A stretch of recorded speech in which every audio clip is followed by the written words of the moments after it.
because we're live. We live. All right, She's y'all. back, y'all. She's back. Who getting their reparations? Huh? Y'all getting y'all's reparations? Because apparently there's there is always money for war. There's always money for corporate bailouts, for political slush funds, for empires, for spreading democracy, right? There's always money for that. But somehow hospitals are understaffed, public systems are crumbling, and ordinary folks are still suffering and being left behind. And you know, on Memorial Day, a holiday rooted in part in Black people honoring ours who died during or in captivity during the Civil War, I think it's important to ask who's really being sacrificed and who benefits. That's right. So today we're going to talk about the true origins of Memorial Day because y'all know in our Black Utopia, we're all about the spirit of the Sankofa. We're going to talk about how war, power, and capitalism could connect.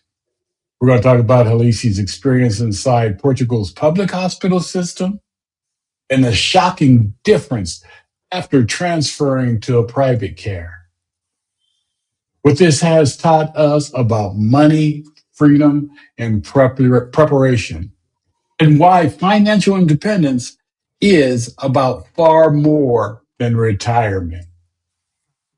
Right. For those of you who do not know, this is going to be our fifth summer here in Portugal, and I am so looking forward to the people who are coming to our meetup. It's always during the Juneteenth week. It just happened that way. And so we kind of blend it all together. So put it on your calendar for next year if you cannot come this year. On our channel, we talk about money, life abroad, travel, and the reality of Black folks building a better quality of life outside the United States. And this week, y'all, I got an extremely personal healthcare system story, the a lesson in the system, girl, dude, y'all, family, y'all, after a fall, left me with a broken leg. I've never broken anything in my life. I experienced both the public system and one of Portugal's top private hospitals back to back. I want to ask y'all, what should any good government prioritize in their budget? Should it be healthcare? Should it be housing? Should it be education, the military, corporations? Let us know in the chat. Let us know in the chat. Oh, infrastructure. Okay, Yeah. so we got healthcare, housing, education, military, corporations, infrastructure. What should good government be prioritizing? And for those of you living abroad, how does healthcare in your country compare to the US? Put your country in the chat. And if you are watching from the future, hey, help us out by hyping this video because y'all know YouTube is tripping.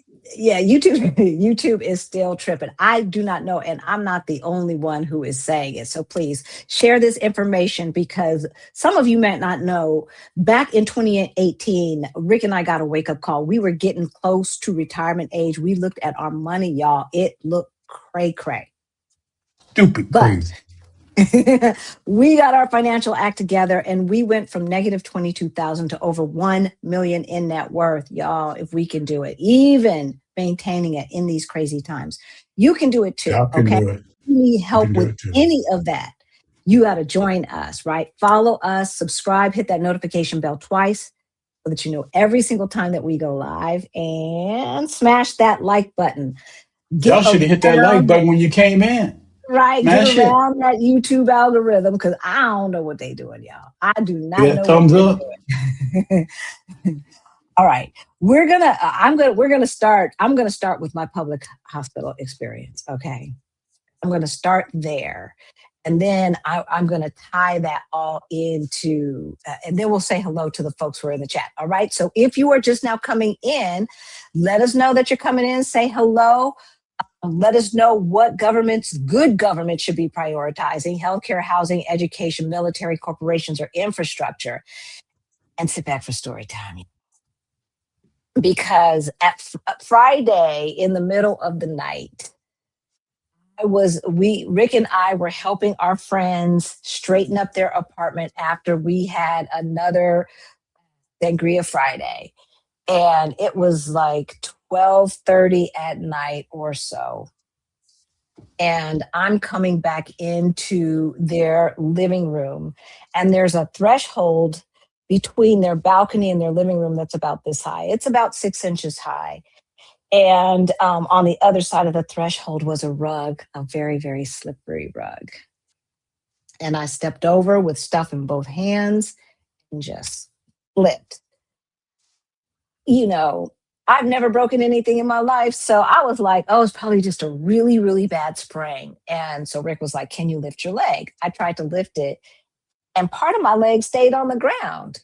I was like, oh, it's broken. Right. Yes. So, Yeah. so they call an ambulance. The ambulance comes to get me. It was painful, y'all. It was painful. And as we have told you, the ambulance takes you to the public hospital, period, the end. They take you to the public hospital. So we get to the public hospital. I'm in so much pain. I've got my eyes balled up and I'm just trying to breathe through it. I don't really know what's going on. Ricky, was it crowded? It was crowded. Well, it wasn't crowded like it normally gets, but there were some people there. There were some people Okay. there. Okay. I wasn't really looking around, y'all. So I do know it didn't feel like I waited a long time, maybe 10 minutes or so. And then they wheeled me No. back into another room and took some x-rays of my leg and promptly told me, oh, you're going to need surgery. I was like, what the hell? Broken, you break something, you get a cast, you go home. Yeah. Because when I went back there, when she said you're not going anywhere until you have to have surgery on Monday. And I was like, surgery for what? Yeah, I'm at home, y'all. Teddy, I'm not in the hospital room. I'm at home. I'm at home. Yeah, surgery for what? Exactly. And so I'm in a little bit of pain. So we might not be going as long tonight as we usually do. But I'm not sure what's going on. All I know is I want the pain to stop. So they do some kind of setting and they put me in a cast that's up to my thigh and they wrap it. And then they wheel me into an ICU. An ICU. They wheeled me away. They told Rick I could not take any of my personal items. They did let me keep my phone and charger, my glasses and glass case, and that was it. They kicked And me I out. could not. They kicked everybody out and wheeled me away. And so I'm looking at the ceiling and I'm like, They wheel me into what should have been a temporary ICU that had about 6 pods of 8 people each. And I was in a pod with 7 other women. I was sharing a space with another woman, and there was an opportunity for a curtain to like block us off, but there was no opportunity for total privacy. But the curtain stayed open 95% of the time. So the curtains were irrelevant. So I'm there in pain in this space, me with 7 other women. The lady next to me is calling them hogs. The lady on the other side of me sounds like she has pneumonia. And I'm like, where the FUCK am I? Oh my God. And so I'm like, I texted that night. I texted Serenity. I texted Rick. Neither one of them went through. I said, get me out of here ASAP. And so um, the next morning, Rick calls me and I'm like, we got to go. We got to go. So he calls Serenity. Serenity calls me, and they've got somebody on call over the weekend. And and he's trying to convince me to stay. They've got the best doctors at the public hospital. And I know it's a little chaotic right now, but as soon as the doctor sees you, then you'll get checked into your regular room. And it'll be like you expect. He said, you should see the doctor on Monday. And you should have surgery on Monday, is what I was told. I didn't see no pa to no doctor on Monday. And so I was like, get me the fuck out. I got to go. Go. I had Rick bring me my eye cover, like that you sleep with, because you have no privacy. And so, like at 6 o'clock in the morning, they are checking on the older people and doing this and that and turning on the lights at 6 o'clock. I'm like, oh, hell no. Because I didn't get that much sleep anyway, because baby girl is calling them hogs. Chick over there is talking in her sleep. This person is moaning and complaining because they're in pain. It was a nightmare. Okay. And so I know I have told you, because I have heard stories about the public hospitals, but not in Lisbon. I've heard about them outside of the city, and I have never heard about what I saw. So I'm going to tell you, when I said it's not like MLK, it's exactly like MFing MLK. And so that's why I said on the thumbnail, where's the damn money? Where is the money going? Where's the money going? Because we know that they have been defunding. So I was talking to the staff, and they have been defunding or not investing properly into their healthcare system for the last 10 years. They said it was a totally different system 10 years ago. I saw, yeah, I'm gonna tell it all too, because this is unacceptable. What I saw was unacceptable, y'all. And I am pissed on behalf of the Portuguese people, because I had a choice.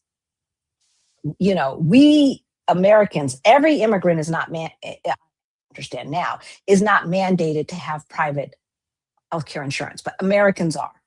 And so we have private healthcare insurance. At any moment, I could have transferred to private. And as soon as I figured out that this was not going to be the situation that they were leading me to believe it was going to be, I was out of there. My other friend did not deal with the OR. They were transferred from private directly to a private room in public. And so they had a totally different experience. Let me tell you about this ICU experience. So there is no privacy. What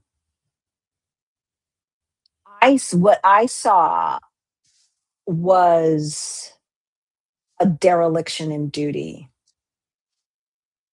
What I saw, not by the staff, not by the doctors. It was obvious that they were doing the best with what they had.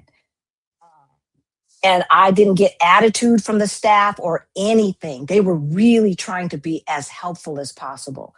So I want to emphasize that. But they just did not have the resources. And so I would have to wait 45 minutes to an hour to get pain medication. I would have to wait 45 minutes to an hour to get help to go to the restroom. Then when I did get help going to the restroom, the only time this didn't happen is when the black orderlies, the black ladies, when they were taking care of me. When the black ladies would take care of me, I didn't have to worry about nothing. But them other ones, I got left in the bathroom for 30 minutes with a cast off and a row with my behind hanging out. And everybody and their mama walking by. And I'm like at the door, like knocking, trying to get somebody's attention. Everybody running around like chickens with their head cut off. Yes, yes, yes. It was, no one should have to deal with that. No one should have to deal with that. On the other hand, every single morning they came by and all of the people who were bedridden, I watched them carefully, patiently hand wash each of those ladies, the ladies who could not feed themselves. I heard them talking to them like you do when you have babies and stuff like that, feeding them and all of that. I want to give the props where props are due. I did see that stuff going on. I saw I saw human concern for other humans. I did see that. And of course, a staff that was just worked to the bone. I ain't even told you all the worst of it yet.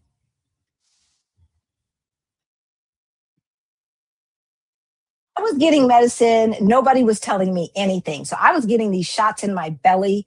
I had no idea why. Come to find out, that was so that I didn't get blood clots. So they knew what they were doing. They were doing what they were supposed to be doing, but wasn't nobody telling me anything. Serenity, they said next time the nurses come around, put me on the phone, call me. I'm going to be standing by.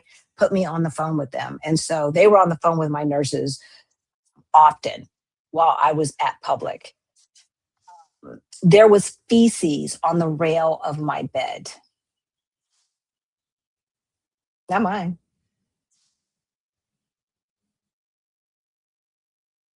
I'm just going to let y'all sit with that in the ICU. And one of the orderlies, she looked and she looked. It was down where I couldn't reach. But still, what if I brushed? What if the sheet brushed? No idea. But she looked and she looked, and then she went and got some supplies and she cleaned. And that's how I knew. I didn't see it. That's how I knew. And she looked at and mouthed something to the other orderly, and they were shaking their head like, you know, this is ridiculous. The lady next to me was bleeding. And so I don't know what was going on with her because I kept the curtain closed between us. They kept opening and I kept closing it. But I would see drips of blood on the floor, and it would just sit there.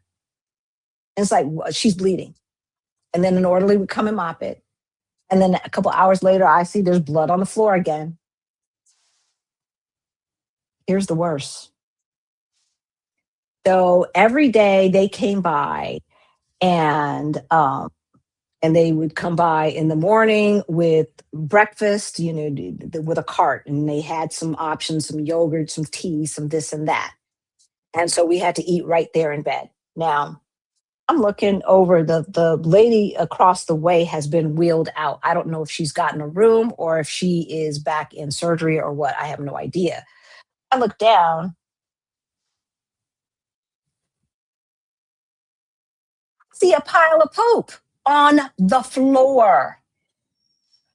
They are serving us food. I'm sitting there with bread and butter in my mouth, looking at a pile of poop on the floor, and then watching for 45 minutes while various staff members see it and keep going. Yes, yes, yes. I was like, if y'all don't get me out of this MF in place right now, I tell you. Mhm. Yes. So to add insult to injury, they had two visiting hours, 1 o'clock and 7 o'clock.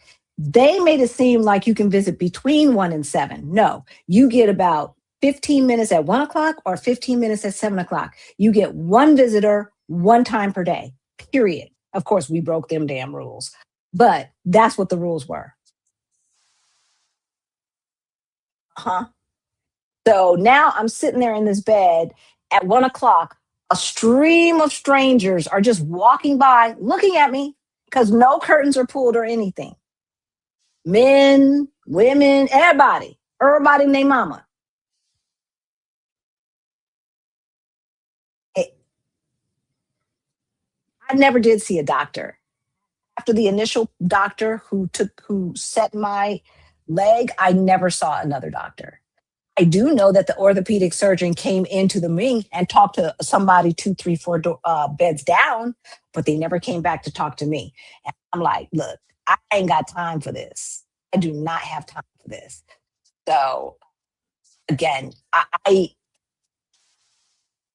was so angry on behalf of the Portuguese people. When I think about all the money that has flooded into this country over the past 15 years to 20 years, because they started this golden visa stuff way back in 2010, all the golden visa money, all the immigrants that have brought here, not the Lusophone, not the former folks from the former colonies and stuff like that. I'm not talking about them. I'm talking about the Canadians, the Brits, the French, all these people who have more money, right? And came flooding in here, buying up stuff, and this is that and the other, and bringing all of this money to Portugal. Where is the money? If I were Portuguese, I would be screaming from the rooftops, where is the money? Again, we had choices. I'm assuming that the people who were in those other beds did not have a choice. And so they had to sit there in their beds and eat their meager meal and look at human feces on the floor while they ate.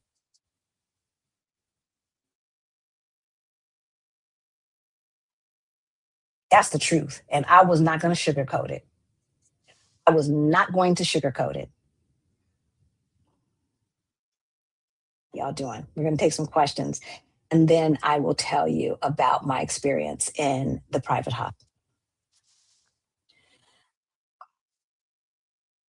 Okay, let's see what you guys are talking about. I'm going to mark. Have you been marking with stars, sweetheart?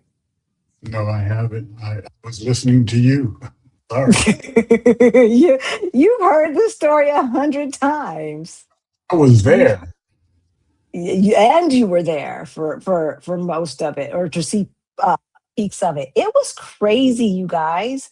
And uh, I mean, the lady, the nurse who saw me that first night when they wheeled me in after they first set my leg. She came over to me. She held my hand. She said, "I'm gonna get you some pain medicine. This is my name. If you need anything, you just yell my name. I will be right there." She was so sweet. Like, I'm not saying that the staff was not doing what you would expect. Really, really, really want to emphasize it. But y'all,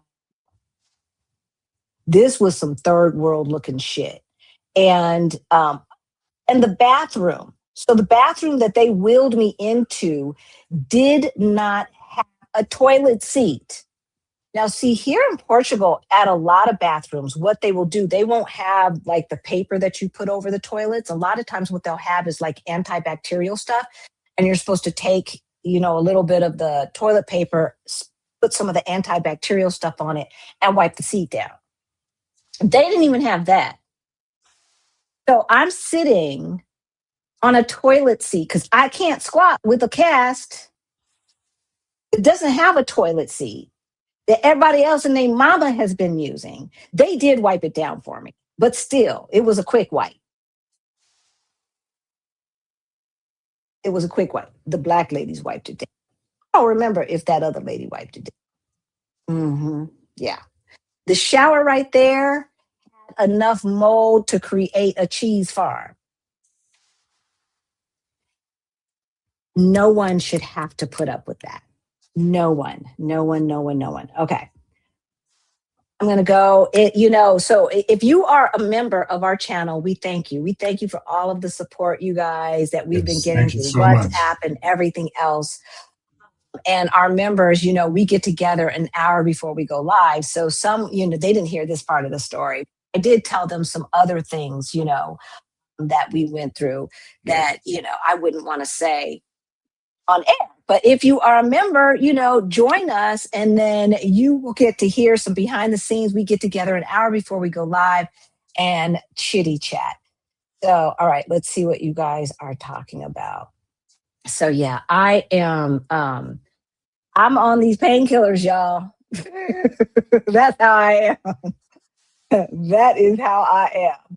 And as soon as this is over, I'm going to be back in that bed right behind us.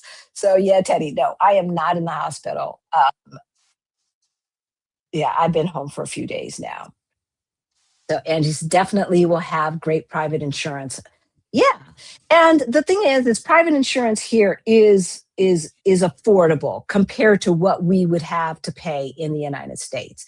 Now, I'm sure a lot of Portuguese people, and the majority of the people in the private hospital, y'all, were Portuguese. It's not like the majority of the people were English speaking immigrants to Portugal. No, the majority of the people are Portuguese in the private hospital as well. So yeah, it is affordable. Rick and I pay right now about 2,300 euro per year for the two of us. Okay, that's what we pay, and then I'll tell you about what all of this costs and everything else. I was so scared, y'all.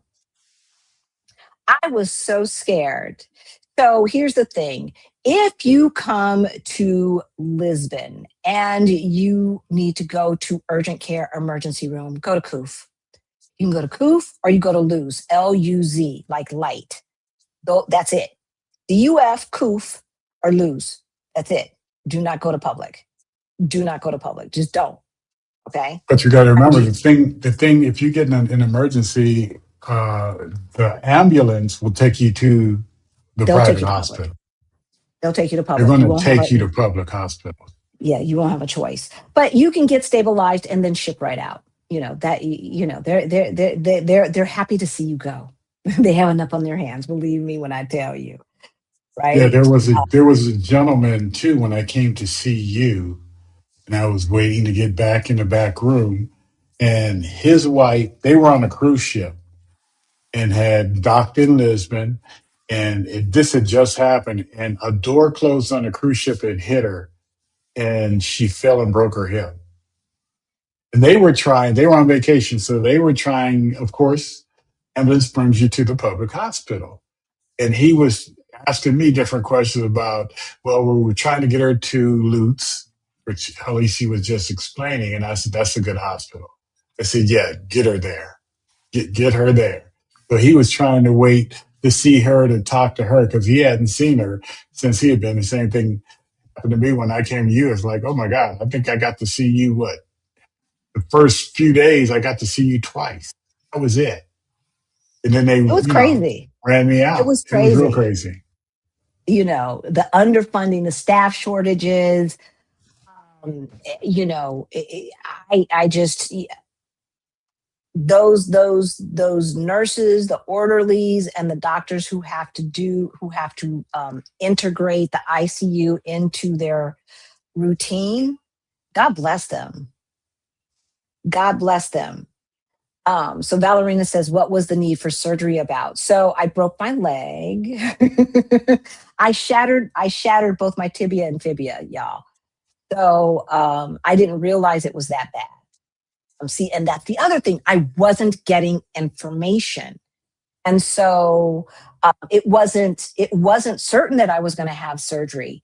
They believed that would probably have to have surgery, but it wasn't certain. But whatever was going to happen, it was going to happen on Monday. So cool.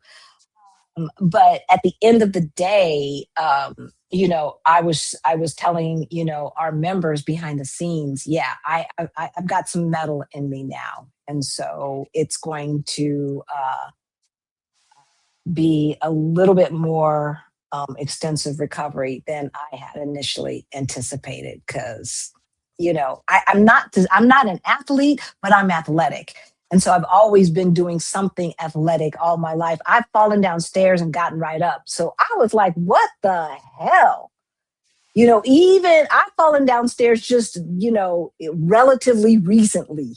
Yes, I'm a little clumsy, but I felt good that I could just get right up at my age, right? So I thought this was going to be another one of those things. Ooh, this is going to be a really bad sprain. Y'all, half my leg was still on that floor when I tried to lift my leg.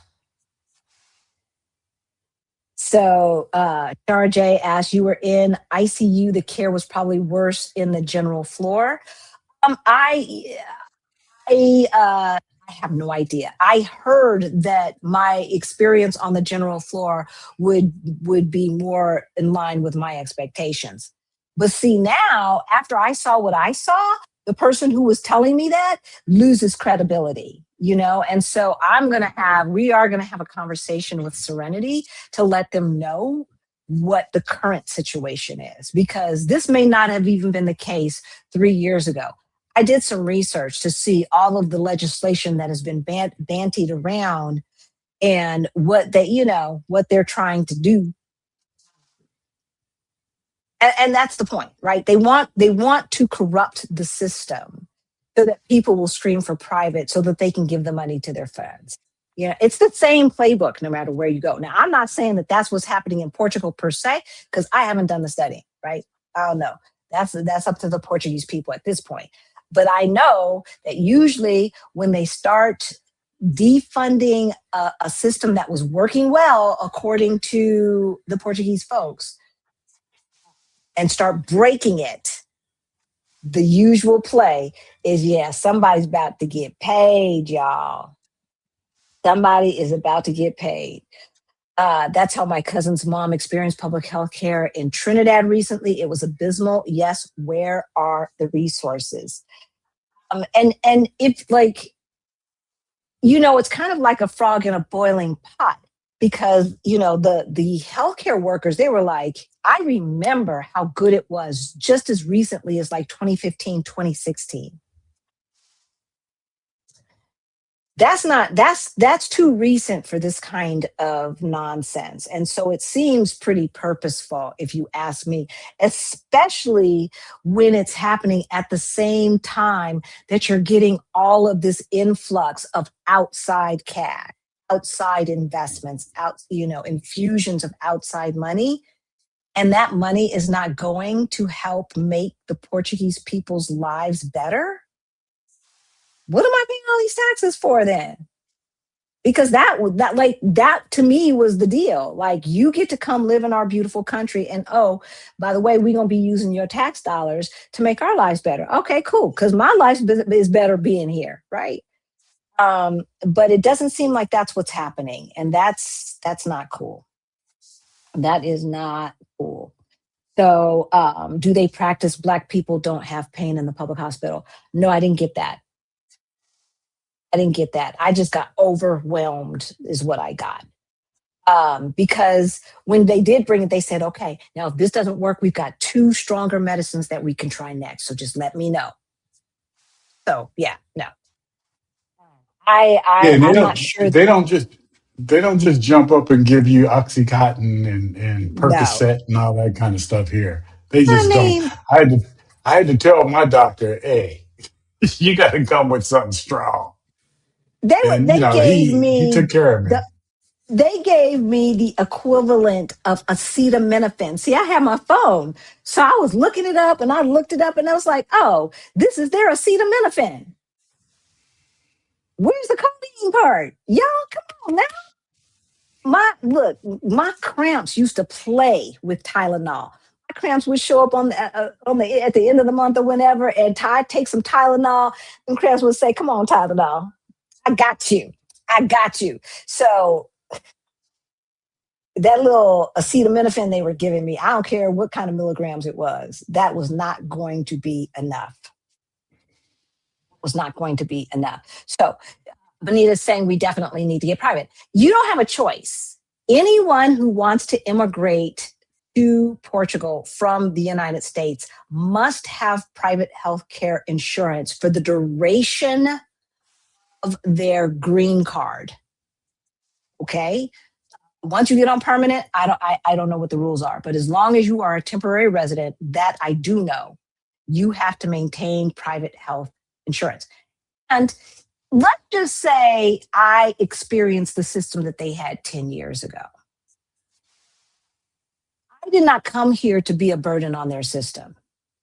We can afford to have private, so we should free up those resources for the folks who don't have a choice.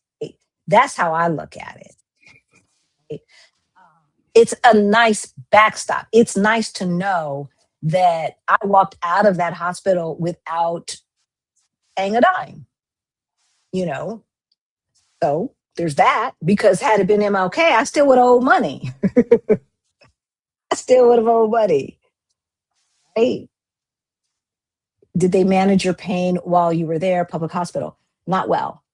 Not well. They had the capacity to do it. And what I figured out is that I had to get ahead of it because they had so many other people to help. And by the time they got back around to me, it was like, if you don't put something in here right quick, I'm telling you. And so my arm is just bruised from all of the IVs, all the different IVs I've had. I've always had an issue, even when I had our youngest. They can't find my veins, y'all. I don't know. Okay, so Angie says all of the above. A good government needs to be doing all of the above. If Rick was a female spouse, would your spouse have been granted more visitation privileges? No, they don't care. I did not see. I did not see. You know, women being able to visit their husbands any longer, or their male family members any longer than the others. And the reason why is because of the chaos. So they have to limit visitation because there's no privacy. So right after that 1 o'clock hour, as they're serving lunch during that time. And right as it's over, they start taking all the bedridden people and doing the bathroom stuff with them and washing them down again and all of that stuff. And so these, like, I was looking at somebody's grandma, like all her stuff from the rooter to the tutor. I saw, and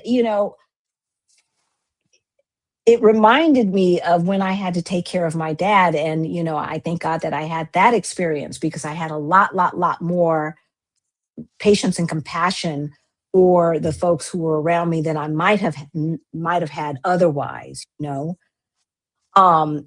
wanted them to have more dignity than they were being afforded.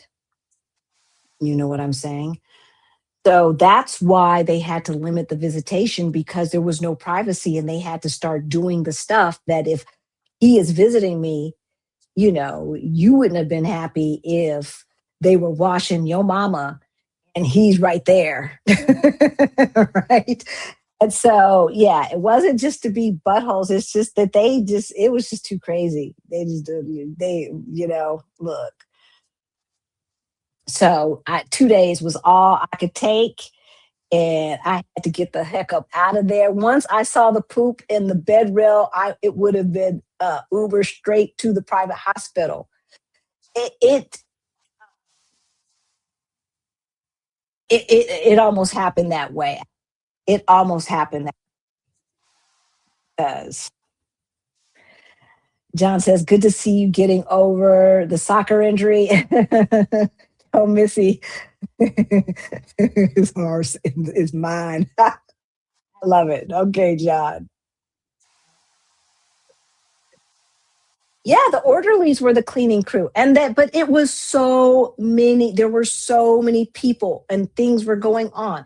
And then there was this one guy down the hall, and he obviously had mental health issues, not like dangerous mental health issues, just I don't have time for this mental health issues. And so he was always getting up out of his bed, his little scrub type, pants hanging down off of his behind. He was a little on the fluffy side, and he'd get up and he'd be saying something. And he kind of mumbled, so I didn't understand him. And then it would get to the point where the nurses were like, no, and they were yelling back at him and saying, if you don't get your behind back in that bed right now, you cannot do whatever he was trying to do. So that's going on. And then somebody over there is like talking to whatever they see in space or whatever. It was crazy. It was crazy. And the orderlies, the same people who clean are the same people who help with the bedpans and stuff like that, right? So all of that stuff is going on at the same time.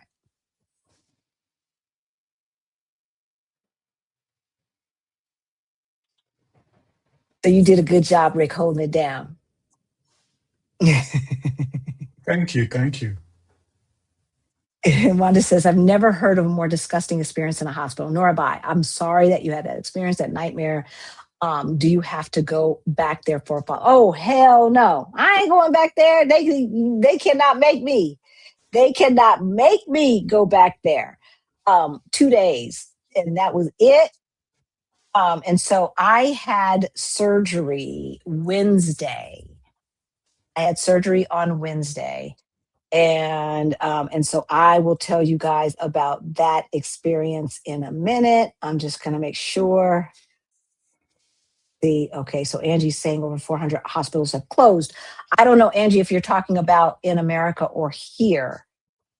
Either way, this population certainly cannot afford to have any hospitals close, because it's one of the older populations in Europe right now. Right? We're gonna talk about that too, Allison. We gonna wrap all this in to the money, because you know it always comes down to the money. It always comes down to making sure that your Black utopia really is your Black utopia. And even though I was heartbroken. And again, I'm not sure. Like if you live in Braga, if you live in Évora, these are the smaller towns, right? If you live on the outskirts of Porto or something, or Coimbra or something, you may not be having these same experiences. Okay, they might not be overcrowded like they are in the heart of Lisbon, right? So understand that as well. Healthcare, a healthy population is a population that will earn money for the country. Exactly. Exactly. Exactly. Exactly. Happy to see you guys. All right. Um, I'm going to continue on with, I see a lot more questions. Rick must be marking them. Okay. You asked for it, you get it.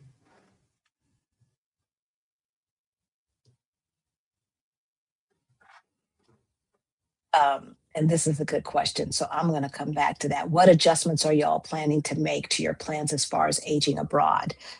Um, I think that, and we talked about this on Adelia's show. So if you guys are not following Picky Girl Travels, you need to be doing that.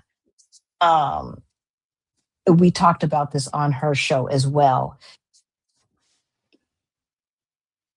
That experience in the public hospital let me know that we are always going to want to maintain private insurance. Like some people were of the notion that, oh, okay, so as soon as I get on permanent, then I'm just going to go ahead and drop the private health insurance and I will just use public. That would not be an option with the public system in its current iteration. That's just not going to happen. And so a couple of things have made itself apparent. Let's just say we end up staying in Portugal for the duration. I doubt that's going to happen because the world's changing too fast. And I don't think Europe is going to be the Europe 10 years from now that we would want to live in, but we'll see. We will be in a building with an elevator, that's for sure. And something that we can control. Now, thankfully, Portugal basically does have rent control. So you can get a 10-year lease all day long, all day long. They'd be happy to do that, really, truly. So, especially just outside of the city center. So that would be one thing, to get into a long-term lease so that I could control that. Yeah, because I'm not sure about buying yet. I'm still not sure about that. And a place with an elevator. And then we would be actively setting money aside and having that separate account for the staff that we might have to have. Now, this has been a wake up call, Adelia. This has been a wake up call. And all of the things that I say, oh, I got to get back. I got to get back to this. Oh, I got to start this. Oh, we got a pool right down the way and I'm not swimming. This is a wake up call. So God was saying, yeah, you need to slow your behind down and it's time to start getting, making sure that you are taking care of the vessel that you want to carry you through all of the adventures you still want to have. So that's part of planning also for aging abroad, is really being intentional about staying healthy and not playing around, right? This retired life is lovely and it's like, oh, okay, day drinking and this and that and the other, and that's fine for once in a while. And not that we do it every day. I'm such a homebody, y'all. Really, truly am a homebody. But but I've been, letting the rain and other things make excuses so that I'm not doing what I need to be doing physically. And you guys have noticed I've gained weight accordingly.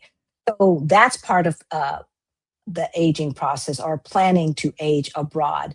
And then, of course, that pew for the staff that you may need. But see, I'm hoping that I never need that staff, right? I'm hoping that the only thing that I'm going to need is somebody to come in, 3 days a week, this or that or the other, and help, meal prep and this is that and the other. That's what I'm planning for.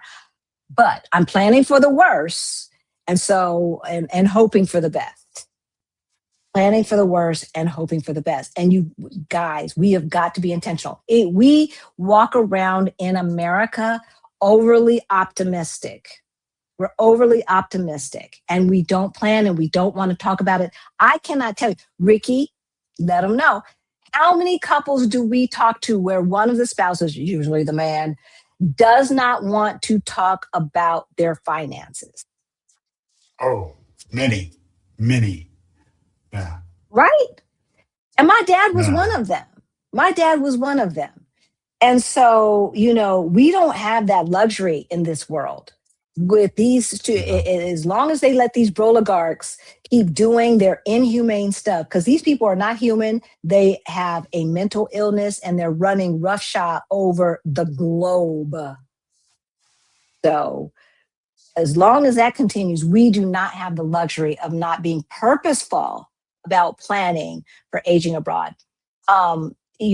The other thing that we need to think about, especially those of us who are paired up, is if one dies, one is going to die before the other, most likely, unless you guys die in an accident, plane accident or something like that.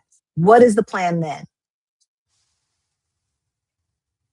I remember watching Picky Girl Travels Adelia a long time ago, and they were talking about a Golden Girls scenario, and I love, love, love, love, love that idea.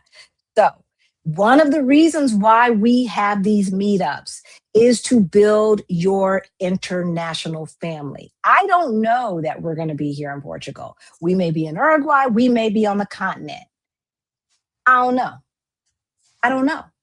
But if you are building community, everybody who's coming to our meetup is not planning to move to Portugal, and may not end up staying in Portugal, because we don't know what this world is going to do, right? And so these are connections that you start making, and have options all over the world with folks who think like you, and cool people, loving people, humane people, et cetera, et cetera. I get excited about all of the relationships with the people that we have on different continents. That was one of the things that we did not anticipate when we started this channel. I don't know. I didn't. I don't know about you, sweetheart.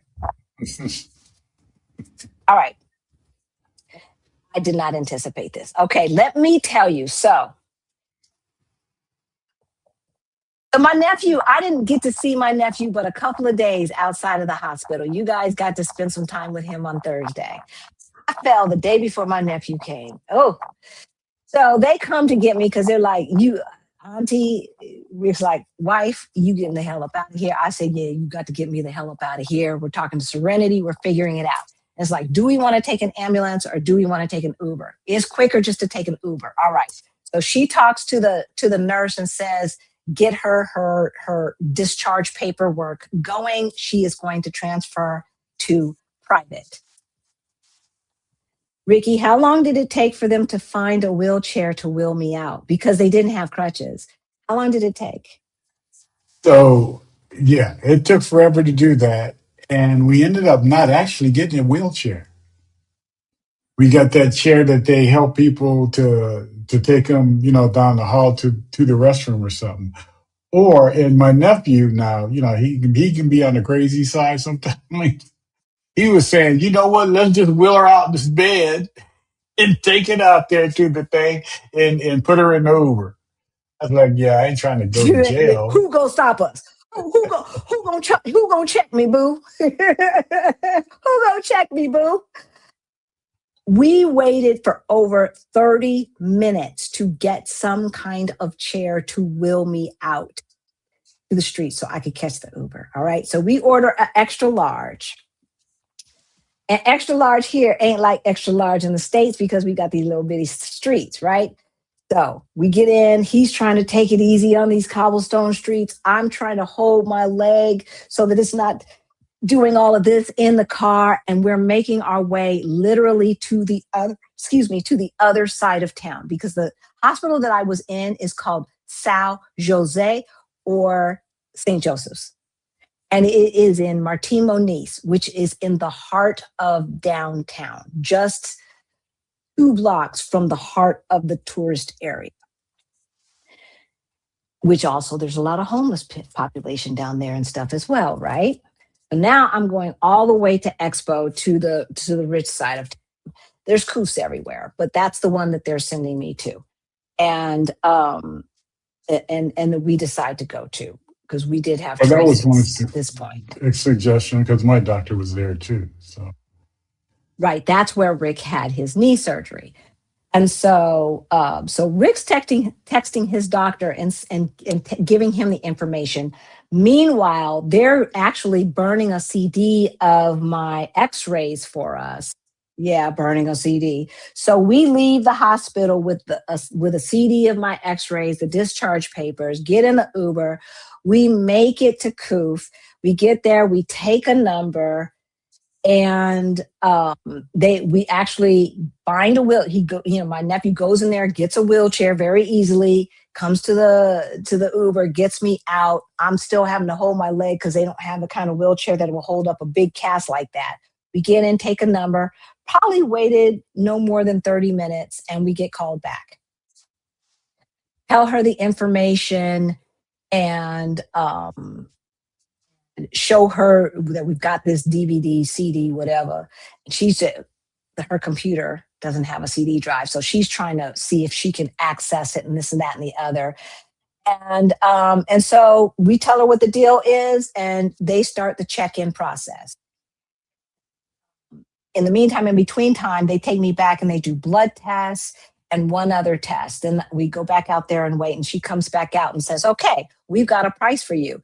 If you're fine with this price, go swipe your card, give them your insurance card for reimbursement, and we will check you in. So 45 minutes or so after we arrive, I am being wheeled into their ICU for more tests and x-rays and this and that and the other. And after they do those tests, I get my own private room.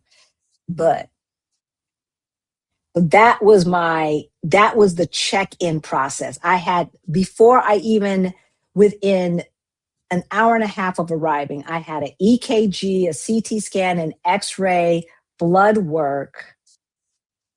All of that was done immediately. Of course, vitals check. All of that was done immediately.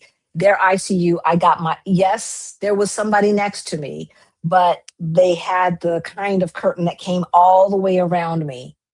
So whatever they were doing, God and everybody couldn't see who happened to be passing by, what they were doing, as we would expect. So I guess after Rick left, because we couldn't have a lot of personal stuff in the ICU, they said, when you come back for visiting hours tomorrow, you can bring all of her personal stuff back. So they wheeled me up. I got a room with a river view, my own private room with a river view. I looked over, it's like I got two peekaboo views of the river and the long bridge, the Vasco da Gama bridge that goes across the bay.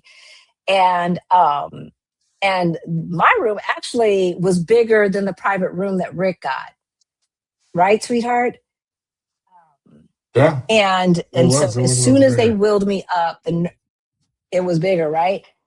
As soon as they wheeled me in, the nurse came in with the pain medication and with another shot to my stomach. And so they immediately put me on the pain meds.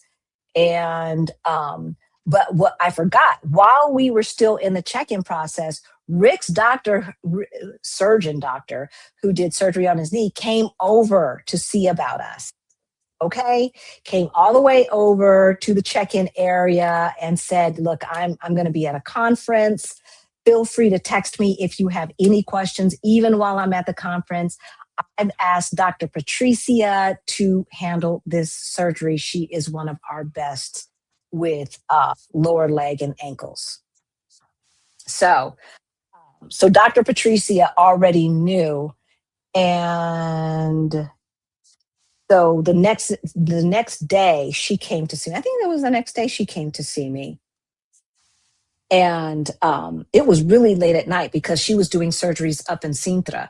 And so she came down and into my room like at 10 o'clock at night and showed me the pictures of my leg and took off the dressing to show me what was what, and for her to look at it and everything. And then she redressed it, and then which of course caused more pain. I'm like, bring on the drugs, and which they did. But she explained everything. She showed me the images 3D on her iPad. She was holding my hand. She said, don't worry. If you want to go under, you can go under. If you want it this way, that way, whatever, talk to the anesthesiologist. I just want you to be comfortable. And we will get you up and skiing in no. So that was my initial experience in the private. And then before I went to sleep, another lady comes in with her iPad and she takes my meal orders for the rest of the time that I'm going to be in there. And they give you 3 meals plus 2 snacks. And so for each meal, there's choices between meat, fish, and vegetarian, except for breakfast. It's just vegetarian or meat or whatever. Yeah, no fish usually. And you want yogurt? Do you want fresh fruit? Do you want pudding? Do you want this? Do you want that? Y'all, I thought I was in the Ritz Carlton of hospitals. I really did. I really did. And I mean, the difference was day and night. And so when you check in to your room comes with a big. I still have the bottle. A 1.5 liter bottle of water is sitting right there, and a cup. So they don't have to be running in and out, in and out, in and out every time you need water, right? The bottle is there, and they just kept bringing new bottles. And they said, drink more water after the surgery, drink more water. So it's like they just kept it coming. So that was great. And waiting for a wheelchair or any of that stuff, going to of course, I had my own private bathroom. Okay, I'm a little bit TMI, but I'm going to tell you guys, they had this wheelchair with a hole in it. And so they just put the wheelchair over the toilet. So I didn't have to sit on anybody else's. It was my own bathroom. The only other person who'd been in there was Rick. They came to clean it every day. They cleaned the room every day. They mopped the room every day. Of course, they were doing all of that in the public hospital too. There was just too many people, and then on a regular basis, they were bringing in the ice packs and bringing in the pain meds and things like that. The only time the pain got out of control was when I was waking up from surgery and my leg was basically defrosting. But she came back to visit me every day, to look at it and to talk about how it went and this and that and the other, and to tell me exactly what she told me afterwards. And I kind of remember after the surgery, her talking to me. I don't remember all that yet. I do not remember all that. So before I left, I had my doctor's personal phone number, y'all. I have my doctor's personal phone number. And so I texted her when I was leaving. I said, yeah, I'm going to stay another night. We're leaving. This is that and the other. And she says, great. Then I will have, people get in touch with you to come in next week, blah, blah, blah, blah, blah. She had incredible bedside manners. If I was magic and I was in that first hospital and then somebody magicked me into that second hospital without the travel, I would think that I was in 2 different countries. Ricky, am I lying? No, no, not at all. Not at all. It's a big difference. Big difference. So, like Beverly is up in Lida, which is up north, be better funded instead. Now, I don't know. See, better funded. The funding is the funding, but if you don't have as much strain on the system, then that funding goes a lot further, right? So, you, Beverly, should go to the hospital and ask and check it out. That's what I would be doing. I would not assume about anything. I really wouldn't. I really would not. So, what else about that private before ex- experience? It was the night that I had surgery. Rick decided to spend the night, and so again, just like when he had surgery, they made up the couch. The couch turns into a bed. They made up the bed for him and left him towels and a voucher for breakfast and all of that, and had no issues. Yeah, they had visiting hours. Did we adhere? No. And they were fine with that. But it's really easy when you have private rooms and they can just shut the door, and my visitors are not in the way of other people's well-being and comfort. So, that makes a big difference. It really did feel like the tale of two cities. All right, let's answer some questions. We're going to have a conversation with Serenity as well, and I'm going to let them know. But I would be remiss because people always say, YouTubers, y'all get on and you guys act like, everything's hunky dory and everything's perfect in other countries and no country is perfect and da da da da da. And you never talk about the bad stuff. Well, anybody who watches us consistently knows that's not true with us.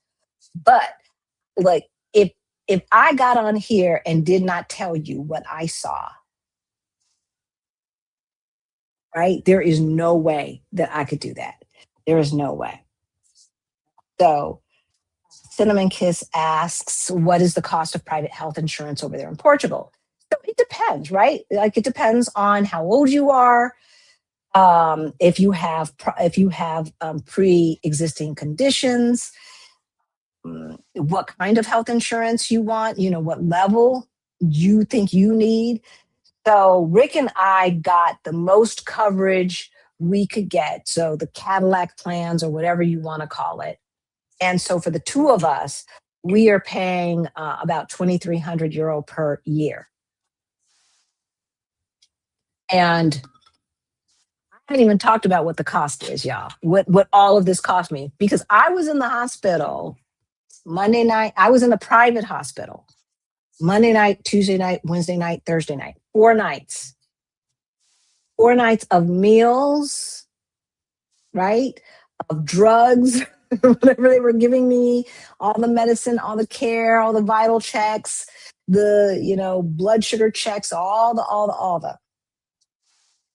You guys let me know in the chat, 4 nights in the hospital, including reconstructive surgery on your lower leg, what you would anticipate that to cost. Let us know in the chat. If you're watching from the future, hey, hope you guys are better in the future. Let us know in the comments how much you think all of that would have cost. And I mean, breakfast was like at 9 a.m. Around 11, they would bring some fresh fruit. Then like at 1:30, I got lunch. And lunch was like lemon chicken and rice, salad, vegetable soup, along with some crackers or bread and butter, and then whatever you wanted for dessert, which I always chose fresh fruit, because if I'm going to get fresh fruit and somebody else is going to peel it for me and cut it, and all I got to do is eat it, like fresh mango and pineapple and honeydew melon and kiwi, I was like, bring it on. So I had fresh fruit every single day. Oh, thank you, Nubia. As you guys know, every single penny that is donated does not have to go to a GoFundMe for my surgery, because we do not live in the United States. It goes to our scholarship fund for Beyond the Bling. That is our financial freedom program for late bloomers like ourselves. And so we thank you. Thankfully, it worked out. We appreciate you sharing your experience. Absolutely. Absolutely. So I'm going to uncheck that. And Patricia says quality of healthcare is the issue. It's not just if a person has healthcare coverage, not being a Portuguese citizen. Yeah, like I was told over and over and over again, the best doctors are in the public hospital. And as I said, the quality of the care once you could receive it was there. The knowledge is there. The concern and humanity was there. The system is so over. And I keep saying, where the money at? Where the money at? And no mental health ward. Like, oh no, babies, I do not know. I don't know if what I heard was somebody having nightmares because I couldn't see them. I could just hear it. Or if it was somebody who was actually talking to what, some schizophrenia type stuff. Now, don't let me diagnose nothing. And then baby boy who kept getting out of bed, he didn't need a psych ward. He was like a special needs kind of gentleman, okay? And probably someone who's going to need adult care for the rest of his life. That's what seemed to be going on. It's sad to know that they didn't afford those people their privacy. It seems a small thing to pull a curtain for your patient's privacy. I know, right? I mean, when they were bathing them, they did. But again, it was two to a thing. So you're never going to get absolute privacy because they didn't have the space to even have one person per partition. So I never got absolute privacy, and the lady next to me never got absolute. And like, I'm a trooper. Like, I did summer camp and I took showers, where there were, back in the day when we didn't have the dividers and all of that stuff. But damn, when it gets to the unhygienic stuff, where I draw the MFing line, right? That's where I draw the line. I'm surprised that I didn't come out of there sicker than I went in. Seriously, seriously. And that's what is reprehensible and unacceptable. Yeah, he wasn't trying to escape. He just wanted to do what he wanted to do. I'm gonna go, and I'm gonna walk this hallway 2 and 3 times back and forth, and that's what I'm gonna do. He just wanted to do what he wanted to do. These folks, I was watching them. It was a show. It was a show. I must have missed it. You were in a ward where there were men and women together. Yeah, you did miss it. So the system is so overtaxed that at this hospital, they built temporary. Remember back in elementary school when they would have a bungalow out on the playground that turned into a classroom that was supposed to be temporary, yet never went away? Same thing. And so we were outside of the hospital proper, basically in its backyard, in this makeshift pod that I want to say there were 8 dormitories of 8 people. But like if you could stand and look down the hallway, you could see 8, 8, 8, 8. And so right next to us was a set of 8 men. And yeah, they could pull the curtain, but again, they didn't. So I'm looking at them men and they can see me. That, like, no dignity. There was no opportunity for that. So, I told that part. Yeah. So I lasted 2 days and I was like, okay, what Serenity told me was going to happen did not happen. So I'm out. I am out. And once I talked to Marta, she was like, yeah, there's no guarantee that it's going to be X, Y, and Z. And it's like, that's not what I was hearing over the weekend. So, we're going to have some discussions. The food is the food. The food in the public hospital was okay. I'm looking at shit while I'm eating. The food in the private hospital, once they started bringing me salt packs, got a lot better. But like they bring you, a salad with onion and tomato and a few different types of lettuce with a little packet of oil and vinegar and I, like I said, fresh fruit in that they cut up that morning and they put in these jars, and just not a lot of seasoning. you know I had some chicken and rice at the public hospital that was really good. I had this vegetable soup at the public hospital that was really good. I had that same soup at the private hospital. They did not know how to make it as well as whoever was cooking it at the public hospital. I had this, they make pumpkin soup here. Pumpkin soup is a thing here. I think they bring that from Brazil. That was really good. Mm. But yeah, it was, give me a little salt and pepper and garlic powder and it all would have been good.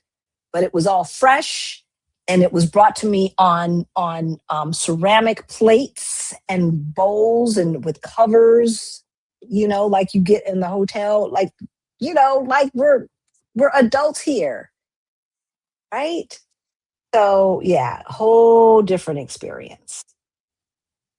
I'd be interested in knowing what the infection rate is at that hospital. Exactly, LaRonda.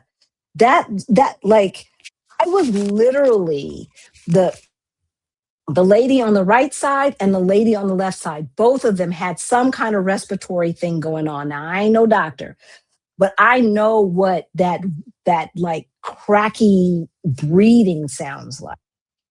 And I remember because with old people, once they get that and they're kind of bedridden, it's only a matter of time. And I hate to say that, but unless you've got miracles and you're really doing the thing and they started out healthy, I wouldn't be surprised if grandma wasn't with us anymore. And I could tell she had a good spirit.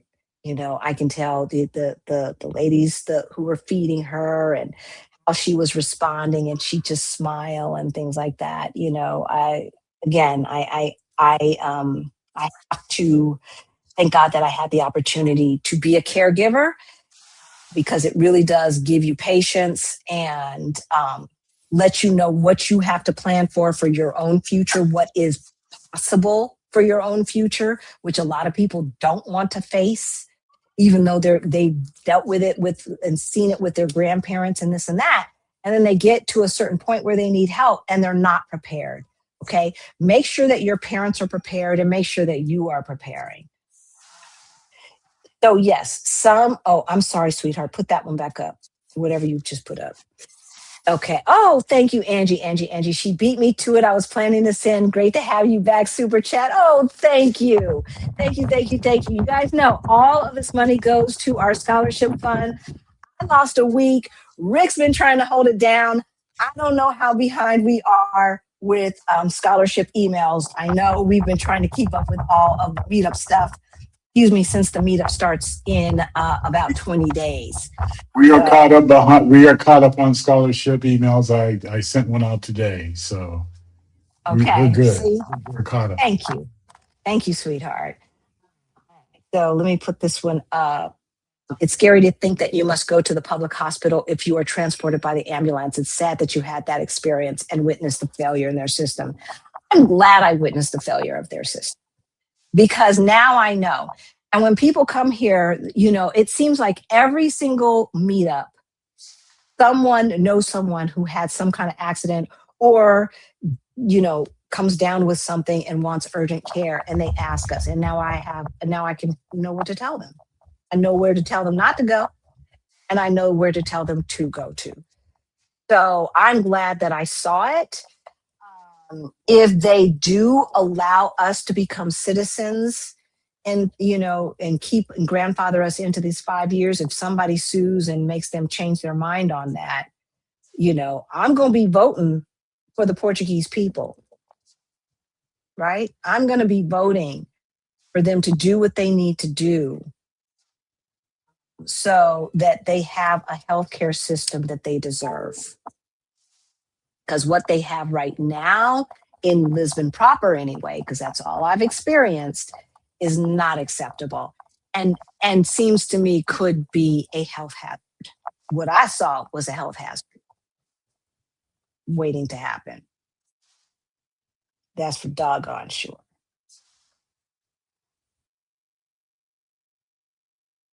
And so CK asked, don't they drop you from insurance when you turn 70? Um, they can drop you. But we, Serenity helps folks find the insurance companies that don't do that stuff. Okay. So thank you, Dee. We appreciate you. I'm trying to go in order. I wonder what would have happened if you had called an Uber to take you to the nearest private hospital. We I could did. not have done that. That's what I did. Yeah, We but had ended up I done doing that that. from, I could not do that instead of an ambulance. Okay, I had because my leg, I couldn't lift my leg, and I could have caused more damage. So I had to call an ambulance right away. Once I got Right. it stabilized, yes, and they put it in a cast where I know I'm not going to cause more damage unless I do something stupid, then yeah, I could have Ubered my way over to the private hospital right then and there, which is what I should have done, which is what Rick told me to do or said he wanted me to do. And I listened to Serenity and I should have listened to my husband. We've already had this discussion and I am, yeah, not going to do that again. When I saw the look on his face and the concern on his face, because see, I didn't even know what it looked like going from where I was to where I ended up because my eyes were closed. So, and I couldn't see. So I don't know what he was seeing, but when he got back there, he's like, "You got to get the hell up out of here." And I was like, "It's not that bad." But see, I had just been love bombed by those two black orderlies. They gave me a toothbrush. They washed my back. They washed me down in the bathroom and all of this stuff. They put down mats so that I wouldn't have to touch that nasty ass floor. They gave me slippers to put on my feet and stuff. I got love bombed. And then I never saw them again. Shoot. I won't go for that again. I know. Now I know. Yeah, with public small. Yeah, we answered that question. Um, but make sure you are getting a good stool softener. TMI. Yeah, so apparently some of these painkillers will stop you up, y'all. You know you're of a certain age when you're talking stuff like that. It sounds like Parkland and Dallas, really. Yeah, I mean, this is the kind of stuff that I used to hear from people who worked at the public hospitals in LA County. Right? I just don't understand how you can have inspectors and that stuff. How does it right? I just don't see. It has to be hard that you can't be with your loved ones. We are used to having that access. Exactly. That part too, right? Where they can only come in for a certain amount of time, 10, 15 minutes, and then you're out. And there's nowhere to sit. They don't offer you no chair to sit by the bed or any of that stuff. You are standing. They want to make sure that you know your time is limited. Milo says, what a nightmare. Holly said, I'm glad you made it out. Yeah, I love you. Oh, love you back, Milo. Love you back. I'm glad I made it out alive and disease free, y'all. Disease free. It was disgusting. It was disgusting. And this is the thing. This is the thing. Because it doesn't matter where you live. I was talking to Rick. Rick's like, you cannot call that Portuguese government corrupt. What I'm saying is, if anybody who is listening right now or in the future, list a government that doesn't have some corruption. That's what I want to know. Show me a government that doesn't have some corruption. Some are more corrupt than others, but show me one. Tell me about it. Because the Portuguese people are talking about the corruption in their government. I'm going by what their newspapers say. Right? They suspected the last PM of being corrupt. He wasn't. He got exonerated after he stepped down. But they accused him. So, name me a government that does not have corruption. These countries better look at what's happening to America with the greed we are facing. I'm telling you. And so when I was talking to the nurses, when they were telling me about how their system had been defunded, how their public system had been defunded, he said, I said, well, what? I said, what's the end goal? What are they trying to do? He says, I don't know. It feels like they're trying to make us have our system be like America's system. I said, you guys do not want that.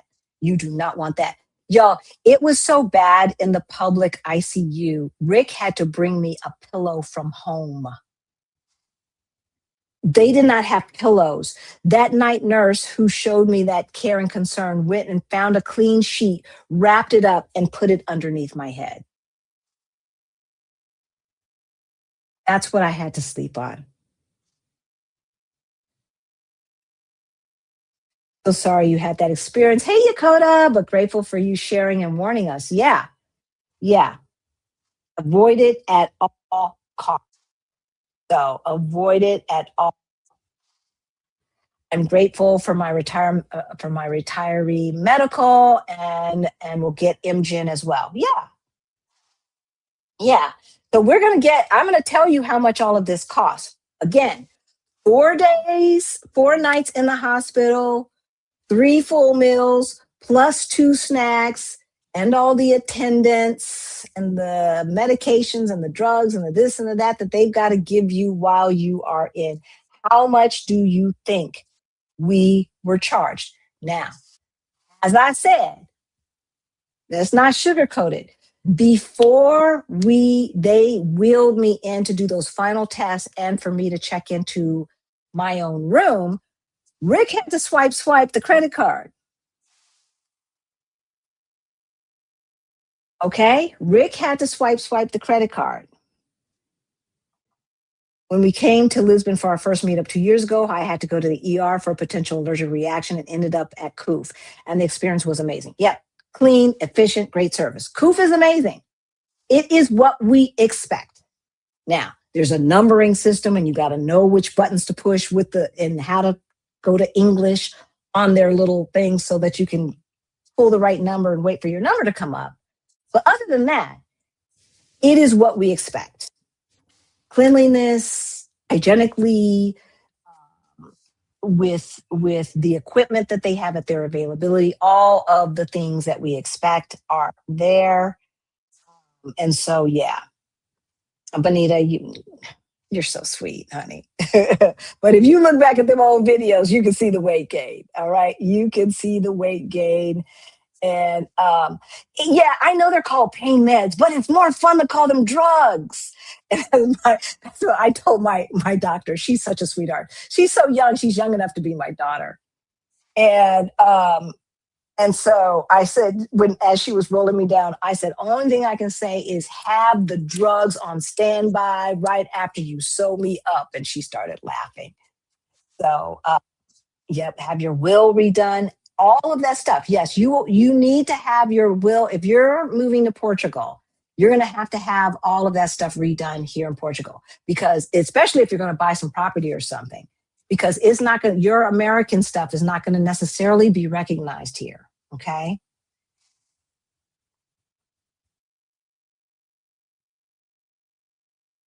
I'm not sure I know what you're referring to here, Angie. It was a blessing to have your nephews there with Rick and to add support for you during this time. Yeah. Yeah. He's like, I'll extend my stay, if you want to. We're coming to Uruguay. Look, we are going to get our Uruguayan residency. That is on our list. Okay. Yakota and Peter have shown us the way, utopians. If you are not part of our community, then you might not know. That's why you got to become a member, hang out behind the scenes. So, because we can't remember who we told what, or this, that, and the other. Okay. Seriously. Okay. Here's the thing. I told you that before they fully checked me in, we had to pay. And so the lady who was checking us in and doing all of the stuff in the computer and all that, she comes to me with a number, a little sticky. Now, I don't give a damn what the number is. It did not matter what the number was, because whatever it was, it had to be done. And I wasn't going back to that other place. So, I see, and I told her, I was like, I don't care what it is, just check me in. And she's like, no, we want you to approve the number first. And so, do you remember the exact number, sweetheart? Yes, I do. Okay, well, tell them, because I don't. €5,200. Okay. 5,200. So we had to swipe our card for 5,200 euro. So now we start to get into the financial independence thing. With all that I had to deal with at the public health system, and getting out of there and going to private, now when I got that other exploratory surgery a few months ago, y'all know that was all pre-approved. So I didn't have to go through all of that. I did not have the surgery until the insurance company had approved that they were going to pay their portion. So now we have to wait to get reimbursed. We didn't panic. I didn't stress out. I didn't have to wonder how we were going to pay it. I didn't have to call family. We didn't have to go start a GoFundMe or none of that stuff. Okay. And it's nice. It is nice that the only thing that I had to worry about was how fast are you going to get me up into that room and get some pain meds into these veins because this stuff is hurting. As I told you, I didn't realize I had shattered the bones. I didn't find that out until days later once I got to Kuf. Really happened. And so it's nice, right? It's nice not to have to choose between healthcare and survival. So it was 5,200 euro. If we do not get reimbursed, 4 days in the hospital, the surgery, the anesthesia, I was in twilight. They called it. I remember talking a little bit of yakety smackety. I said, look, there's too much banter going on, too much laughter. You guys are popping the corks too fast. You ain't finished yet. And my Hmm. doctor started laughing. I don't know what else I said, y'all. I don't know what else, but I guess I didn't offend anybody.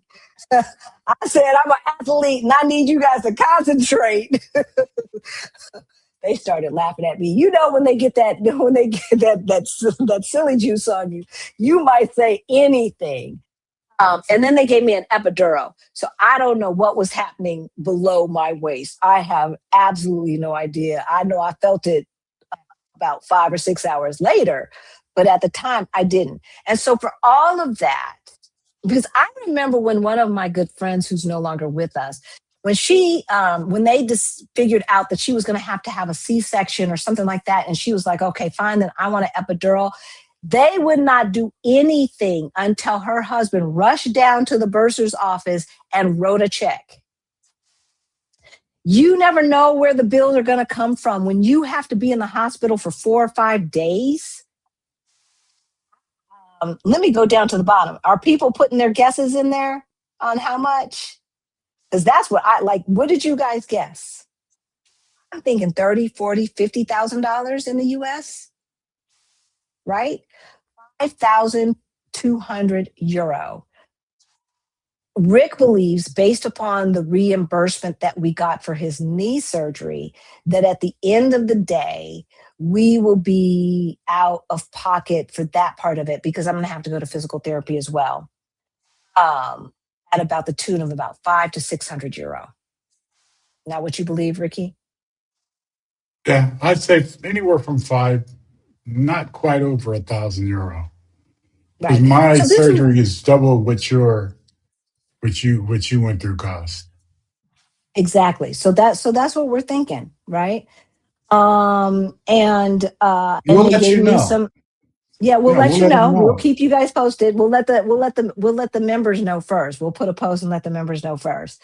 Let the Utopia members know first. But yeah, um, it's nice to know that there's not going to be some bill from some laboratory or some clinic or this or that that's going to show up unexpectedly asking for some more money. That's nice, right? That is nice. This is what real financial freedom looks like, right? And so the next side hustle challenge, you guys, the next side hustle challenge is coming up, and it's going to be the second week in July. One of the reasons why we have not had, why none of this has stressed us out is because we didn't totally fire, right? We did Coast Fi. And so it's because we are constantly bringing in income, and we know if the fit hits the sham, we know how to make money like this. And we want to show you how to make money like that. All right. And so I'm going to put in the comment right now or in the chat right now the link to the waiting list. I was hoping to have turned it on, y'all. I took a nap instead. So we're only accepting about 25 people. We're starting the second week in July. We're going to meet every single week, every single Saturday via Zoom. Okay. And we're going to take you from idea to launch. Let's get this money flowing. If money is the thing, let's get this money flowing, because these AI oligarchs, they ain't looking out for you. This will be the year that I qualify for Social Security. Let's see if I get it and how long I get it for, right? Let's not depend upon systems that were not built for us. Let's not do that. Right? What, let's understand that shit like this happens. So let's just talk about what has happened in the past 12 months with Halisi and Rick of Black Utopia. Y'all, we have been through it. We've lost 4 family members and had to make decisions about flying back and forth, including my daddy, right? This week or last week was the 1-year anniversary of his passing. Right? As I am slipping and falling, that's why to me this is a reflection moment. I think it's very interesting. A year after one of my best friends in the whole wide world leaves this earth, that I do something that I've never done before and have this freak accident where I can't be as mobile as I like to be. I find it very interesting. All the luxury handbags, the flexing and the this and that, that's not financial freedom. What's financial freedom is having an accident like this and saying, oh, let's not let money get in the way of progress. Send me to my room and hook up them drugs. Get this pain away. All right. Swipe, swipe, swipe. What we doing? I'm not worried about it. We are not worried about it because Rick and I saved 2 years living expenses for just such a time. So if our insurance company does not reimburse us in full before that bill is due, it will still be paid off in full. And whatever reimbursement money we get will go back into our savings account. That's what we'll do. We've put ourselves in that position. We could not, and I'm be honest with y'all, we could not put ourselves in that position and have the red bottoms and have all the Coach bags and Fendi bags and Hermes and this and that. No.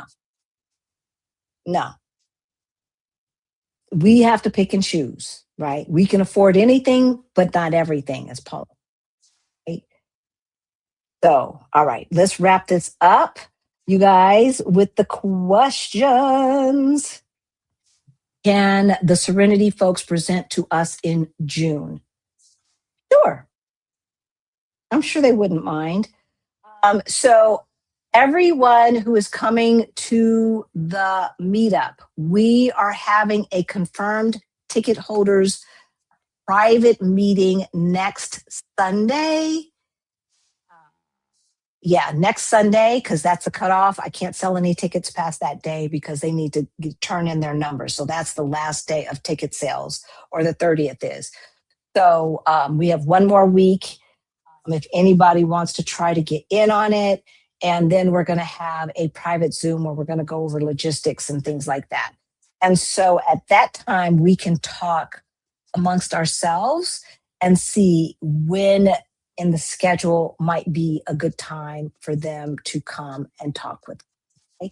Maybe we can do it via Zoom. I don't know. We'll figure it out. Hey, Dennis. Hey, Dennis. Good to see you. Good to see you back, Halisi, doing your best impersonation of that intro. Lindsey Vonn suffered at the Olympics. Rick held it down. He did. I think he did a very good job. And so I redid his thumbnail from Thursday because I thought that was a great conversation and more people need to see it.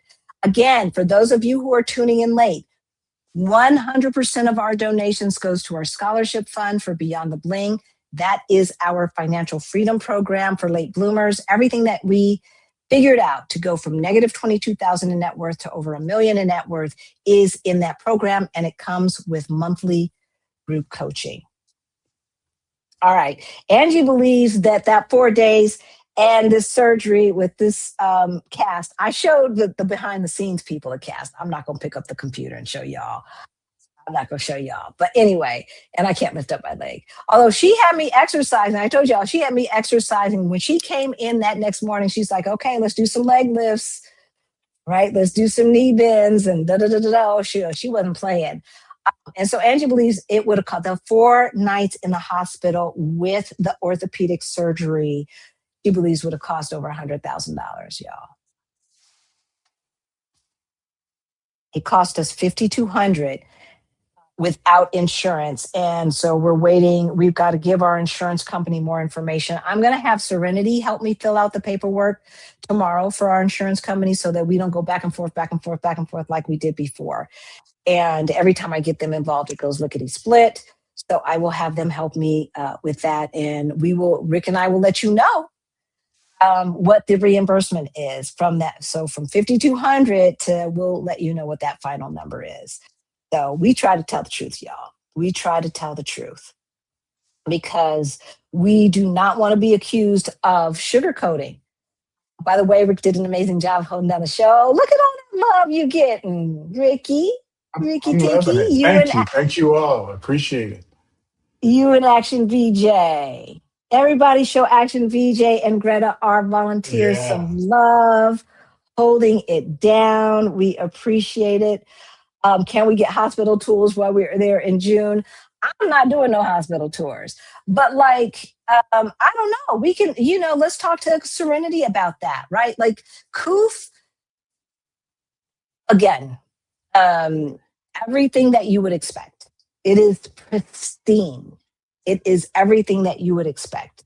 All of the amenities and some. Okay.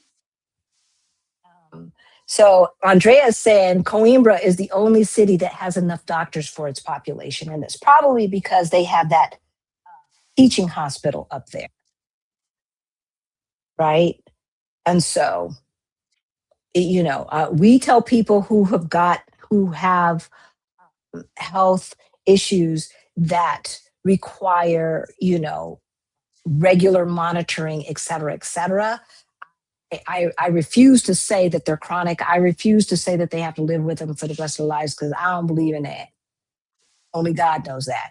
But if you are dealing with something that needs regular monitoring for the foreseeable future, Coimbra might be the place where you might want to be. Okay. I love Coimbra.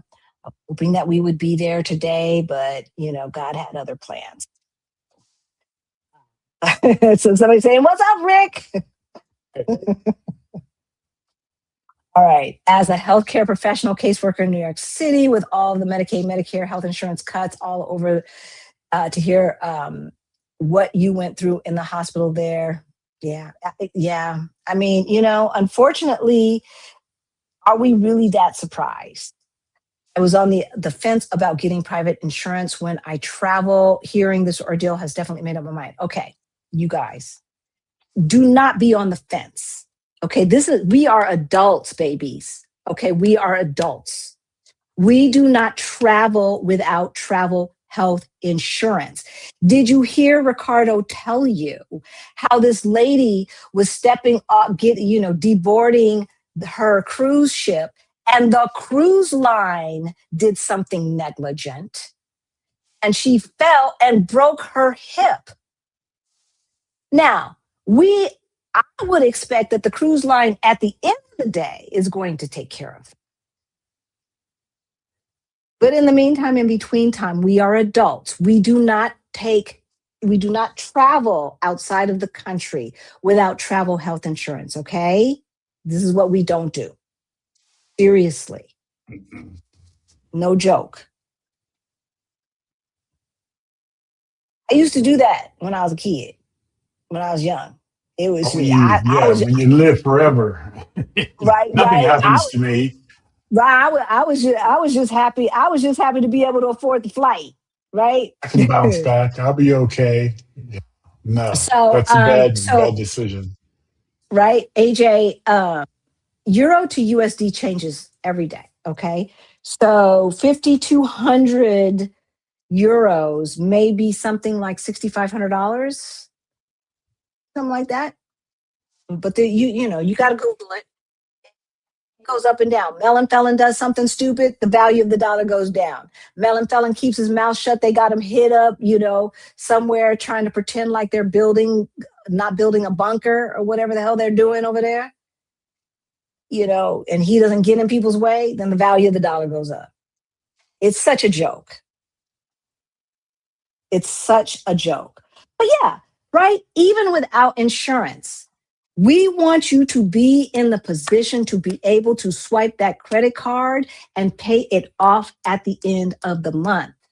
Okay? That's where we want you to be. That's where we need to be because we cannot depend upon the systems that our parents could depend on. We see that. They don't want us to have those systems. We are back in the Gilded Age and we need to plan accordingly. And so, yeah, when she came back with 5,200, I was like, why are we still sitting here? Why are we still sitting here? Why are we still sitting here? Because I know what's upstairs. I've already experienced the Coof experience. I get my own TV, which never came on, my own everything. And because I was on this side of the hospital, I got my little peekaboo water view on top of it. Come on now, you know I felt like a queen. The takeaway from this for me is to make sure. Yeah, okay. So we went over that. Sorry to repeat that. So we'll tell you what we get reimbursed for. We anticipate again only having to be out of pocket for about 500 euro at the end of the day. That's what we anticipate. We'll see. But yeah, it's that inexpensive. It is that inexpensive. Um, and so the question that I want to know is why is it so damned expensive in America when y'all ain't getting better service in the public hospitals? That's for damn sure. And then you're paying out of the nose to go private, unless you're on Medicare. Right? What the heck? What the heck? How can they afford to charge us $5,200? And and there, you know, the doctor's like, so do you want to go home today or do you want to stay another night? Up to you. When I had Jabari, they were like, okay, you ready? You got the breastfeeding thing going? You got it? You good? All right, okay, because it's time to go. Burn the turn, baby, burn the turn. That was my only other experience staying over in a hospital. And they weren't trying to let me stay any more than the allotted amount of time. So yeah, even a marriage certificate may not be recognized here in Portugal. Okay, so we did not have to get our marriage certificate apostilled or any of that but now they're requiring everything be apostilled.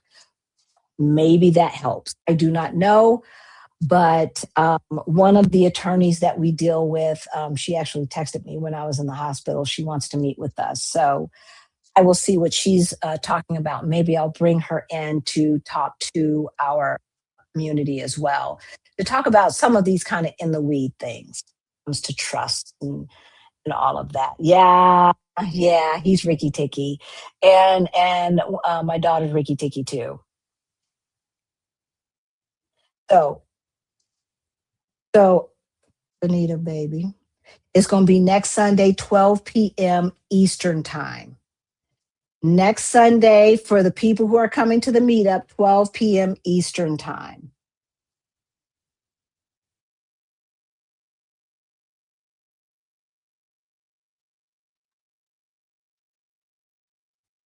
And so, yeah, they did not know that we were residents of Portugal. They thought at first that we were tourists. Right? And so when we said, no, we live here, and they said, oh, do you have insurance? You know, blah, blah, blah. So, yeah, the price was the price. The price was the price. And so had we been visiting and something crazy like this would have happened and this was the cost, that's what that we would have just been out of the 5,200, and then we would have had to try and get reimbursed from insurance we get. And so I put together a list of travel health insurances. And we'll put together that list. We Rick and I were talking about making sure that that information is in the Move Abroad toolkit for the scouting trips and stuff like that. We want to make sure that folks know we adults do not travel without this insurance, and it's affordable. You just need to bake that into your vacation costs, baby. Okay? This is what we got to do. This is what we got to do. All right. Because this will reduce vulnerability. Because even though, yes, it's no problem for Rick and I to write a 5,200 euro check, no problem, all day long. But I don't want to. Just because we can doesn't mean I want to, right? And so that's why we spend a couple of $100 on insurance, so that at the end of the day, we get the majority of that money back. You know, with everything that's going on, whether we're talking about war, whether we're talking about healthcare capitalism or government priorities, the bottom line is ordinary people are often the ones that have to absorb the suffering. And that's what I saw in the public system, right? Ordinary people were having to absorb the whatever the ever is going on that is not allowing the government to invest in the healthcare system in the manner that the Portuguese people deserve. And so that's why we build options. Here on Our Black Utopia, we know as Black people that we could never depend on government systems. Ever depend on government systems. We always have to have our own plans and then hope maybe we can depend on that as a backup, right? But otherwise, we cannot depend, right? We know that. And so join us. Keep watching, share this information. If you're watching from the future, hype the video, because YouTube, for some reason, is not pushing our stuff out. I'm saying it's not pushing Black creators things out, because all the Black creators that I follow are saying the same things. They're saying the same things. And we know that this is information that we need, because there is no way. We Black folks of the diaspora have to be creating new communities of opportunity, while the broligarchs and the crazy folks at the top who have mental health issues, who are in charge of things, are figuring out what they want to do. And while the white folks figure out whether they want to stop them. In the meantime, in between time, we need to stay out of their way, and we need to be building these communities. And the only way for us to do that is first we make sure that our own house is in order, our own financial house is in order, right?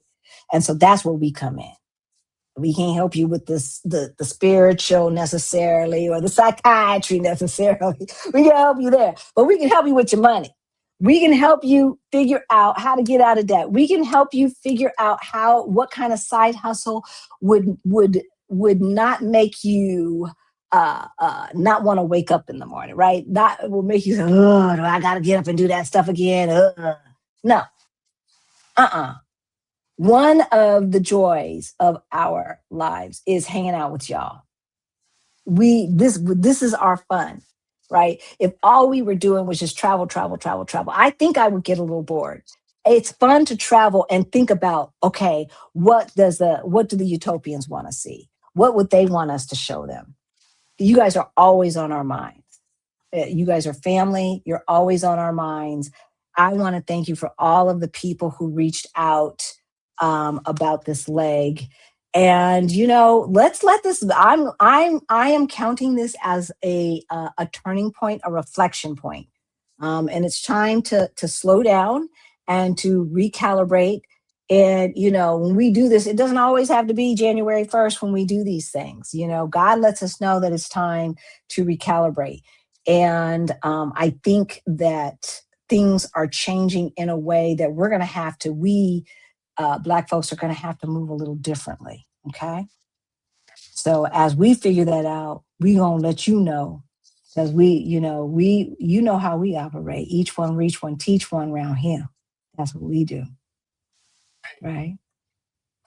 Go to the merch store. Go to the merch store. Oh, show them your hat, sweetheart. Go closer. See? Show them the back. Show them, take it off and show them the back. I can't Because it see the got that. camera. There it is. There it is. See, we've got our Sankofa Sankofa bird. bird, our modified Sankofa / Phoenix bird that I designed. So we're still playing around with that. Yep. So we've got the hats and the shirts and Mugs. mugs and all different things. You guys let us know what you want to see in the merch store. Somebody said they want to see some pink. So I'm going to let June know. She is the one, her company, JRS Graphics, is the one who's running our merch store. Because, I try to do too much, which is how I ended up here, right? So this is what we do, you guys, okay? We are trying to create opportunities for all of us to make some money. This is how we used to do it. And this is what we need to get back to. All right. So JRS Graphics is the one who's running our merch store. So we will let them know. If you are in the meetup group, she's in the meetup group, WhatsApp group. So you can let her know in the WhatsApp meetup group what you want to see in the merch store. And we'll get you there. And see, back in the background, you guys can't see it because it's blurred, is our special edition for this year's meetup. So what we're thinking is, you guys let us know. I was thinking that we would design a few special shirts every quarter, and then let the members vote on which one will go for sale, which of the 3 designs. So that's what I was thinking. If you guys want to participate in that, let us know, and then you guys can pick the merch that will go, the seasonal merch that will go into the shop every quarter. So. All right, that's all we have for you. It's been 2 hours, and these pain meds are starting to, and this is starting to throb. So I think I'm gonna let y'all go. I love you guys, Ricky. What we We doing? truly do. We truly We do. truly do. We will be back on Thursday with the legends, and we're gonna keep it going. The meetup is still happening. We're still doing everything. St. Anthony's Day is going to be modified just a little bit, but everything is still going on. And we're going to have some fun, y'all. We're going to And have some fun. CK, I do believe they are watchable, but I'll double check for you, dear. Meanwhile, I pay $7.49 a month for health insurance. This is what we're talking about, you guys, okay? This is what we're talking about. So if you don't have a plan for your future, then you need to be in Beyond the Bling. That's what you need to do, okay? Join us now, because this set me back a little bit, but we ain't doing that much of a setback. Everything's going to change this summer, and you guys will be grandfathered in. The community's going to start. It's time to get serious about this. Let's get our money straight so that we can have opportunities. We can be like Yakota and Peter and getting residency here and getting residency there and everything else. I want this for all of y'all. All of y'all, everybody who's watching. We want you in that position. All right? All right, guys. See you later. We love you. Not a dream, a destination. Our Black utopia.